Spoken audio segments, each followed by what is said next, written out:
Сайн байцгаана уу хүүхдүүд ээ. Өнөөдөр багш нь та бүхэндээ гээгдэх гişгийн дүрм танилцуулъя. Үгэнд залгуур залгахад балархай гişгийн дүрмийн ёсоор шаардагдахгүй болж хасагдах гişгийг гээгдэх гişг гинэ. За анкер бүгдээрээ балархай гişг гэж юу вэ гэж бодож иргэн саная. За балархай гişг гэдэг нь үгийн нэгдүгээр үеэс хойших тохиолддог богино гişгийг балархай гişг гинэ. За ийхүү гişг гээгдэх юм 3 тохиолдол байна.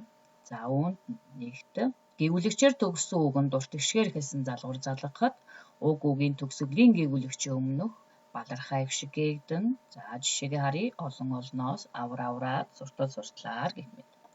За хоёрт ийгээс бусад богино гişгээр төгссөн үгэнд урт гişгээр хэлсэн залгуур залгахад төгсгөлийн балархай гişг гээгдэнэ. За жишээгээ харъя. Чарга чаргыг, хан ханаар, сан сануул, эмэн эмнүүл, өмнө өмнөөс гэх мэт. За гуравт гэгүүлэгчээр төгссөн үгэнд гэгүүлэгчээр эхэлсэн залгуур залгахдаа өмнө нь гişг жиргэлвэл мөн үгийн эцсийн гэгүүлэгчийн өмнөх гişг гээгдэнэ.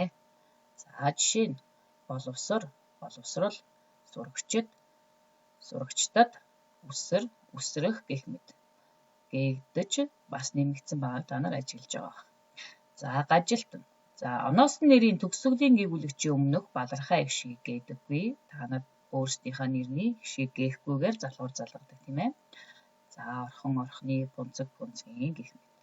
За хоёрт нь галав, төлөв гэх мэт зарим үгийн балархай гişгийг гээхэд үгийн үндэс ихээхэн өөрчлөгдөхөөр болвол балархай гişгийг гээхгүй. За тэгэхээр үгийн үндэс эвдэгдэх гээд байгаа тохиолдолд бас балархай гişгийг гээдэггүй байх нь байна.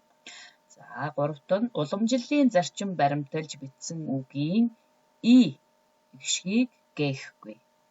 За жишээгээ харъя. Тэнхмийн, ирэхээр гэх мэт.